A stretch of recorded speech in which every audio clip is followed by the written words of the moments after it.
And I want to tell you this clearly. M23 rebel group. Ibi nabyo ndashaka kubibabwira ntaciye ku ruhande. Uriya mutwe wa M23 nta bushobozi ufite bwo kuzana perezida wa Congo Felix Antoine Tshisekedi ku meza y'ibiganiro.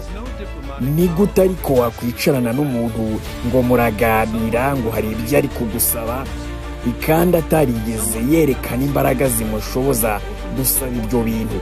Umuntu udashobora gukora diplomasi, umuntu udashobora kubona igihugu na kimwe gitinyuka kumujya inyuma ngo cyerure kivuge ko ibyo arwanira ari byo, uwo muntu ubushobozi afite bwo kukuzana ku meza y'ibiganiro ni ubuhe?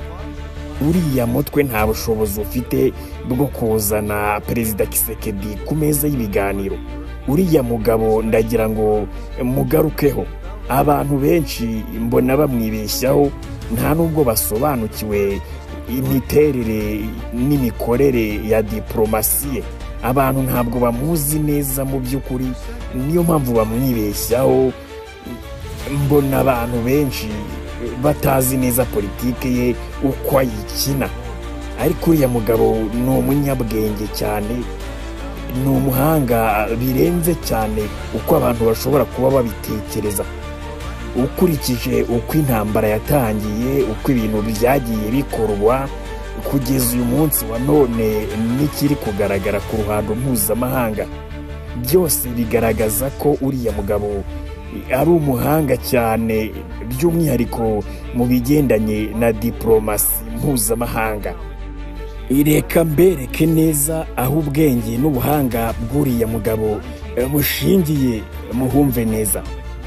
Yabanje gusobanukirwa ko igihugu cye intambara gihoramo atari intambara ziterwa n'Abanyafurika, ahubwo Abanyafurika bazishoza baba batumwe n'abandi bantu bo hirya y'umugabane wa Afurika, ari bo Banyaburayi n'Abanyamerika.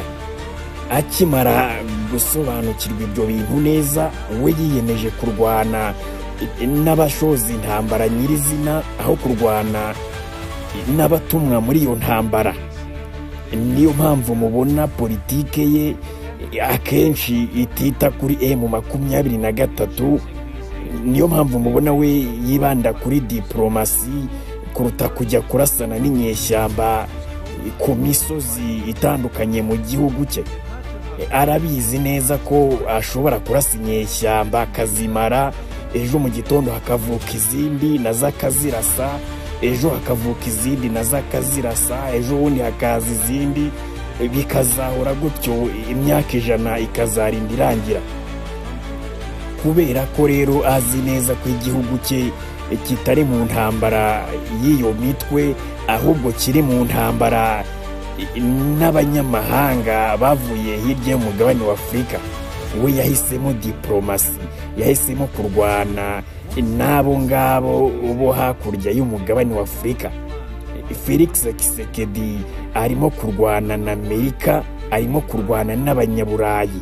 Niyo mpamvu mubona M23 adashobora kuyitaho, nubwo ifata ibice umunsi ku munsi. Ibyo ngibyo ntabwo ari byo yitayeho, ahubwo yitaye kuri ba bandi bayiremye, abaremye M23 ntibagomba kurwana nabo. Kandi koko nibyo, aho kujya gutema amashami y'igiti, uzatema igiti ubwacyo, ndetse niba ubishoboye urandure n'imizi, kubera ko uratema amashami hanyuma imvura nigwa igiti gishibuke kizana andi mashami. Ahubwo ibyiza tema icyo giti urandure n'imizi yacyo. Ibyo nibyo uriya mugabo ashaka gukora. Ikintu kinini kimutandukanya n'abandi ba perezida bamubanjirije nuko bo bagiye bagerageza gutema amashami y'igiti, ariko ntibamenye ko icyo giti kizongera kigashibuka. Bagiye bagerageza kurwanya imitwe y'inyeshyamba, niyo mpamvu mwabonye yagiye isenyuka ariko ikongera ikiteranya ikagaruka, igasenyuka ikongera ikagaruka, yahinduye amazina n'uburyo bw'imikorere. uriya mugabo we rero yahisemo kurandurana igiti n'imizi yacyo, yahisemo kurwana na ba nyiri intambara aho kurwana n'intumwa. Ibyo ngibyo nibyo ari gukora, kandi umusaruro wabyo ngira ngo mwese murawubona. Mu myaka iri hejuru ya 30 intambara zimaze mu burasirazuba bwa Kongo, ntabwo Kongo yari yarigeze igira diplomasi nk'iyo tubona uyu munsi. Ntabwo twari twarigeze tubona umuyobozi wa Kongo ushobora gupfukamisha isi yose, agapfukamisha Amerika, agapfukamisha ONU, agapfukamisha abantu bose ku buryo batinya kumuvuguruza.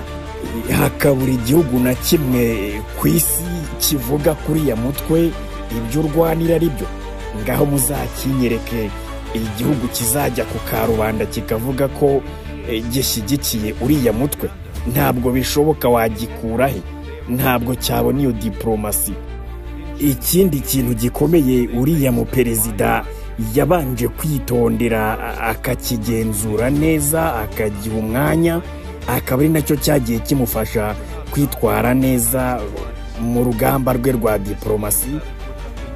Nukubanza kumenya ko igihugu cye umuntu ukiyoboye cyangwa umuntu ugifiteho ububasha, ubwo nyine aba afite ububasha muri Afurika. Umuntu ugenzura Kongo niwe ugenzura Afurika. Umuntu ufite Kongo mu biganza afite Afurika mu biganza. Uriya mugabo ibyo arabizi neza, niyo mpamvu akanga abahisi n'abagenzi, niyo mpamvu avuga ibyo ashatse ntawe umutangira, niyo mpamvu akora ibyo ashatse ntawe umutangira. Arabizi ko igihugu cye gifite izo mbaraga, nawe rero yamenye uburyo bwo kuzibyaza umusaruro. Ngaho nyine iteranye nawe, umuvuguruze, uvuge ko ibyo arimo atari byo, hanyuma bagufurape, bakwirukane ku isoko rya Kongo. Turebe aho uzahahira, turebe uko uzarya, turebe uko uzabaho. Ndabyibuka neza mu myaka yashize uburyo Kongo bagiye bayifatira ibihano bitandukanye, ngo bayifatire ibihano bya gisirikare. Ibaze gufata igihugu nka Kongo ukagishyiraho ibihano bya gisirikare, n'uburyo kibayeho, n'uburyo cyugarijwe n'umutekano muke, hanyuma ukagifatira ibihano. Murumva ibyo bintu ariko ngaho uyu munsi noneho niba ari abagabo Amerika n'Uburayi, ngaho nibatinyuke se bafata ibihano, bihandagaze bavuge bati igisirikare cya leta ya Kongo tugifatiye ibihano, ntikemerewe kugura intwaro, Kongo tuyikumiye ku isoko irineri. Ngaho nibabitinyuke babikore. Ntabwo bashobora kubikora, nta mbaraga zakora ibyo babona. None se M23 kwivuga ko iri kurengera abaturage bakorerwa jenoside n'ingabo za leta, abaturage bicwa n'ingabo za leta, kubera iki iyo n'abayitera inkunga Amerika n'Uburayi babafatira ibihano, hanyuma ntibabifatire izo ngabo za leta ziri kwica abo baturage?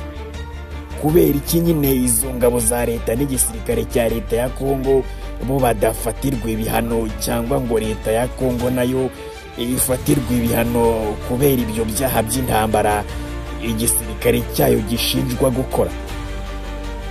Nyine nibyo mbabwiye, Amerika n'Uburayi ntabwo bashobora kubitinyuka, ntibashobora no kubirota mu nzozi habe na gato. Urwo ruhurirane rw'ibyo bintu byose babwiye rero rugaragaza ko leta ya Kongo iyobowe na Perezida Antoine Felix Tshisekedi iri mu mwanya mwiza wo gutsinda intambara, iri mu mwanya mwiza wo kwigobotora abahora bayitesha umutwe. Niyo mpamvu idashobora rero kuganira n'inyeshyamba za M23. Ntabwo ushobora kuganira n'inyeshyamba kandi nta kintu na kimwe zifite kigaragaza ko zishobora gutsinda intambara. ririya tangazo mwabonye leta ya Angola yasohoye rivuga ko intumwa za leta ya Kongo zizaganira n'abahagarariye inyeshyamba za M23, abantu barisobanuye nabi. Leta ya Kongo iyivuza abahagarariye M23 ntabwo ibivuze M23 ubwayo n'abayobozi bayo, ibivuze abayobozi ba leta ya Kigali. Leta ya Kongo izaganira n'abahagarariye leta ya Kigali, nibanga kwitabira ibiganiro ubwo nyine nta bizabaho. No mu minsi yashize ngira ngo bagombaga guhura, abakuru b'ibihugu bagombaga guhurira muri Angola, ariko Perezida Kagame yanga kwitabira ibyo biganiro. Ntaho bitaniye n'iby'uyu munsi rero, abantu icyo bakoze gusa ni ukongeramo ijambo M23, ariko n'ubundi ibintu biracyari bya bindi. Erega nababwiye ngo perezida wa leta ya Kongo Felix Tshisekedi ibyo akora arabizi neza, asobanukiwe neza intambara arimo kurwana. Ntabwo arimo kurwana na M23, ibyo ngibyo arabizi. Niyo mpamvu adashobora gukenera kwicarana nayo. Uricarana n'inyeshyamba ngo mugere kuki? Uricarana n'inyeshyamba ngo bigende bite? Icarana n'uwatumye izo nyeshyamba. Uwatumye inyeshyamba ni Kagame, uwatumye Kagame na Amerika n'Abanyaburayi. Noneho reka nse ntugarutse gatoya kuri perezida wa Angola Joao Lourenço. Uyu perezida Lourenço wasohoye amatangazo ngo yo guhuza leta ya Kinshasa n'abahagarariye umutwe wa M23, ndagira ngo mumumenye neza. Perezida Lourenço ni umwe mu bajyanama b'imbere cyane ba perezida Tshisekedi. Ahantu muzabona Lourenço muzamenye ko Tshisekedi nawe ahari.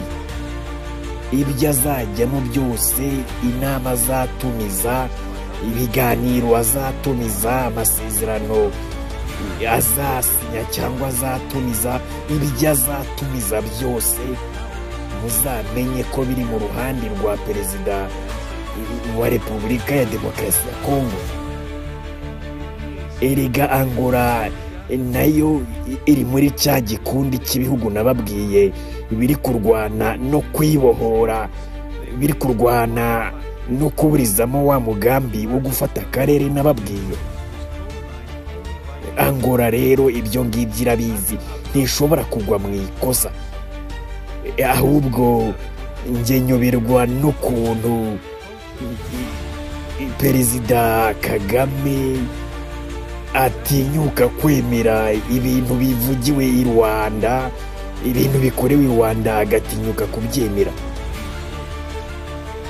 Mu by'ukuri njyewe mba mbizi neza ko i Rwanda nta kintu na kimwe cyavayo giha amahirwe M23. Icyo nababwira rero, M23 abayobozi bayo ntabwo aribo bakenewe mu biganiro, ahubwo nibakora n'ikosa bakabizamo bazatabwa muri yombi, bazafungwa. Ngira ngo mumaze n'igihe mubona ko ahubwo bashyiriweho n'amafaranga kayabo yo kubata muri yombi. Niko kuri guhari, bafashwe bafungwa rwose. Leta ya Kongo ifite ubwo bushobozi, nta n'uwabiyibaza iramutse bafashe.